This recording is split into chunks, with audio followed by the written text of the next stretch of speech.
చక్కగా చూస్తున్నారు. ఎవరన్నా రీచార్జ్ చేస్తే తీసుకో. నేను కోర్టు దగ్గర కూర్చుని చెప్పారు, సినిమా రోజు నరేంద్ర కొంచెం కావాల్సిన వస్తున్నారు. అందరికీ నమస్కారం. ఒక అన్యాయాన్ని ప్రశ్నిస్తే ఈ యొక్క కూటమి ప్రభుత్వంలో ఎలాంటి అడ్డగోలు శిక్షలు, కేసులు, అరెస్టులు ఇవన్నీ జరుగుతాయో దానిలో చాలా స్పష్టమైనటువంటి ఉదాహరణ అంబటి రాంబాబు గారి మీద జరిగినటువంటి ఆ యొక్క పరంపర మనం చూసాం. దానికి ఏదైతే సిట్ ఇచ్చినటువంటి రిపోర్ట్, సిబిఐ యొక్క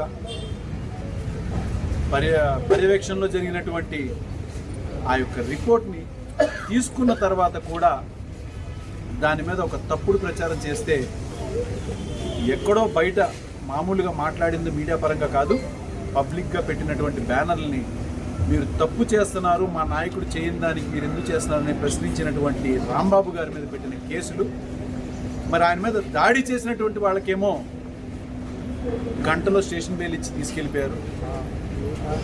ఇంత విట్నెస్లతో దొరికినటువంటి వాళ్ళకేమో అధికారం అడ్డుపెట్టుకుని చేసినటువంటి దుర్మార్గాలకి ఏం చేశారు?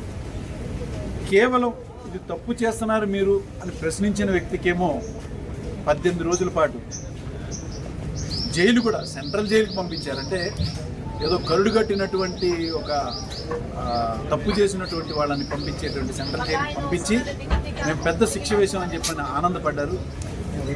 అవి ఎక్కువ రోజులు పట్టలేదు.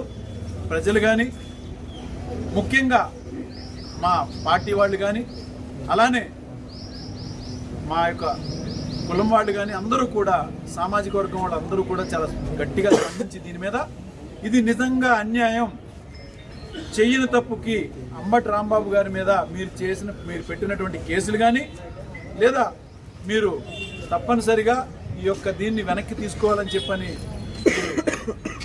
వెనక్కి తీసుకోకపోతే ఎలాంటి నిరసన ఉంటుందో అని చెప్పని చాలా స్పష్టంగా ప్రజల నుంచి వచ్చినటువంటి స్పందనని అందరం చూసాం. ఇవాళ రాంబాబు గారు విడుదలైన తర్వాత అందరం కూడా వచ్చి ఇంకా మేము అండగానే ఉన్నాము, ఉంటాము, మీరు తీసుకున్న నిర్ణయం కూడా చాలా కరెక్ట్ అని చెప్పని చాలా స్పష్టంగా తెలియజేయడానికి కలవడం జరిగింది. కూటమి చేస్తున్నటువంటి ఒక నీచమైన ఈ పరిపాలనకి చరమగీత పాడేటువంటి సమయం చాలా దగ్గరలోనే ఆసన్నమైంది.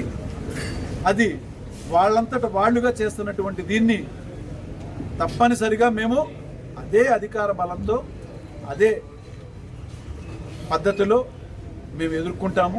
ఎక్కడ వాళ్ళు చేసినటువంటి తప్పుల్ని, వాళ్ళు చేసినటువంటి పద్ధతులను కూడా ఎక్కడ మేము తిరిగి చేయబోమని కూడా చాలా స్పష్టంగా తెలియజేస్తాం. మీరు భయపడాల్సిన అవసరం లేదు. కానీ మరీ రెచ్చగొడితే మేము గతంలో కూడా చెప్పడం జరిగింది, అలా ఖాళీగా కూర్చునేటువంటి మనస్తత్వం కూడా మాకు లేదు. ఇది నేను రెచ్చగొట్టడానికి కాదు, మీకు తెలియజేస్తున్నాం అంతే. అధికారం అడ్డు పెట్టుకుని మీరు చేస్తే ఎక్కువ కాలం కూడా సహించము. మేమందరం కలిసికట్టుగానే ఉన్నాము, ఉంటాము, నిలబడతాము. అన్యాయానికి ఎదురుగా పోరాటం చేస్తానని నిలబడతాం. ప్రజలకు తెలియజేస్తాం మీరు చేస్తున్న తప్పులేంటో. అలానే రాంబాబు గారికి కూడా మేమందరం, వాళ్ళ కుటుంబ సభ్యులకి అందరం కూడా అండగానే ఉన్నామని గతంలో చెప్పడం జరిగింది. ఇప్పుడు కూడా ఉంటున్నాము. ప్రజలు కూడా దీన్ని అంతా స్పష్టంగా తెలుసుకుంటున్నారు. ఈ ప్రభుత్వం చేస్తున్నటువంటి తప్పుడు ప్రచారాలు కానీ, ఈ యొక్క దాడులు కానీ అన్నింటినీ చూస్తున్నారు. మీకు ఈ ప్రజల నుంచే రానున్న రోజుల్లో సరిగ్గా మీకు స్పందన వస్తుందని చెప్పని చాలా స్పష్టంగా తెలియదు. ఒక అన్యాయాన్ని ప్రశ్నిస్తే ఈ యొక్క కూటమి ప్రభుత్వంలో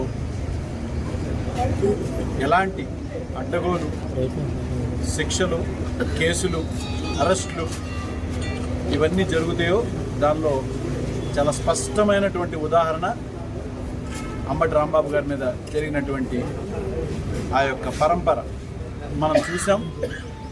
దానికి ఏదైతే సిట్ ఇచ్చినటువంటి రిపోర్ట్, సిబిఐ యొక్క పర్యవేక్షణలో జరిగినటువంటి ఆ యొక్క రిపోర్ట్ని తీసుకున్న తర్వాత కూడా దాని మీద ఒక తప్పుడు ప్రచారం చేస్తే, ఎక్కడో బయట మామూలుగా మాట్లాడింది మీడియా పరంగా కాదు, పబ్లిక్గా పెట్టినటువంటి బ్యానర్లని మీరు తప్పు చేస్తున్నారు, మా నాయకుడు చేయని దానికి మీరు ఎందుకు చేస్తున్నారని ప్రశ్నించినటువంటి రాంబాబు గారి మీద పెట్టిన కేసులు, మరి ఆయన మీద దాడి చేసినటువంటి వాళ్ళకేమో గంటలో స్టేషన్ బెయిల్ ఇచ్చి తీసుకెళ్ళిపోయారు. ఇంత విట్నెస్లతో దొరికినటువంటి వాళ్ళకేమో అధికారం అడ్డుపెట్టుకుని చేసినటువంటి దుర్మార్గాలకి ఏం చేశారు? కేవలం ఇది తప్పు చేస్తున్నారు మీరు అని ప్రశ్నించిన వ్యక్తికేమో 18 రోజుల పాటు జైలు కూడా, సెంట్రల్ జైలుకి పంపించారంటే ఏదో కరుడు కట్టినటువంటి ఒక తప్పు చేసినటువంటి వాళ్ళని పంపించేటువంటి సెంట్రల్ జైలుకి పంపించి మేము పెద్ద శిక్ష వేసామని చెప్పని ఆనందపడ్డారు. అవి ఎక్కువ రోజులు పట్టలేదు. ప్రజలు కానీ, ముఖ్యంగా మా పార్టీ వాళ్ళు కానీ, అలానే మా యొక్క కులం వాళ్ళు కానీ అందరూ కూడా, సామాజిక వర్గం వాళ్ళు అందరూ కూడా చాలా గట్టిగా స్పందించి దీని మీద ఇది నిజంగా అన్యాయం, చెయ్యని తప్పుకి అంబటి రాంబాబు గారి మీద మీరు పెట్టినటువంటి కేసులు కానీ, లేదా మీరు తప్పనిసరిగా ఈ యొక్క దీన్ని వెనక్కి తీసుకోవాలని చెప్పని, వెనక్కి తీసుకోకపోతే ఎలాంటి నిరసన ఉంటుందో అని చెప్పని చాలా స్పష్టంగా ప్రజల నుంచి వచ్చినటువంటి స్పందనని అందరం చూసాం. ఇవాళ రాంబాబు గారు విడుదలైన తర్వాత అందరం కూడా వచ్చి ఇంకా మేము అండగానే ఉన్నాము, ఉంటాము, మీరు తీసుకున్న నిర్ణయం కూడా చాలా కరెక్ట్ అని చెప్పని చాలా స్పష్టంగా తెలియజేయడానికి కలవడం జరిగింది. కూటమి చేస్తున్నటువంటి ఒక నీచమైన ఈ పరిపాలనకి చరమగీత పాడేటువంటి సమయం చాలా దగ్గరలోనే ఆసన్నమైంది. అది వాళ్ళంతట వాళ్ళుగా చేస్తున్నటువంటి దీన్ని తప్పనిసరిగా మేము అదే అధికార బలంతో, అదే పద్ధతిలో మేము ఎదుర్కొంటాము. ఎక్కడ వాళ్ళు చేసినటువంటి తప్పుల్ని, వాళ్ళు చేసినటువంటి పద్ధతులను కూడా ఎక్కడ మేము తిరిగి చేయబోమని కూడా చాలా స్పష్టంగా తెలియజేస్తాం. మీరు భయపడాల్సిన అవసరం లేదు. కానీ మరీ రెచ్చగొడితే, మేము గతంలో కూడా చెప్పడం జరిగింది, అలా ఖాళీగా కూర్చునేటువంటి మనస్తత్వం కూడా మాకు లేదు. ఇది నేను రెచ్చగొట్టడానికి కాదు, మీకు తెలియజేస్తున్నాం అంతే. అధికారం అడ్డుపెట్టుకుని మీరు చేస్తే ఎక్కువ కాలం కూడా సహించము.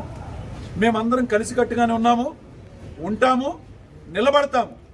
అన్యాయానికి ఎదురుగా పోరాటం చేస్తానని నిలబడతాం. ప్రజలకు తెలియజేస్తాం మీరు చేస్తున్న తప్పులేంటో. అలానే రాంబాబు గారికి కూడా మేమందరం, వాళ్ళ కుటుంబ సభ్యులకి అందరం కూడా అండగానే ఉన్నామని గతంలో చెప్పడం జరిగింది. ఇప్పుడు కూడా ఉంటున్నాము. ప్రజలు కూడా దీన్ని అంతా స్పష్టంగా తెలుసుకుంటున్నారు. ఈ ప్రభుత్వం చేస్తున్నటువంటి తప్పుడు ప్రచారాలు కానీ, ఈ యొక్క దాడులు కానీ అన్నింటినీ చూస్తున్నారు. మీకు ఈ ప్రజల నుంచే రానున్న రోజుల్లో సరిగ్గా మీకు స్పందన వస్తుందని చెప్పని చాలా స్పష్టంగా తెలియదు.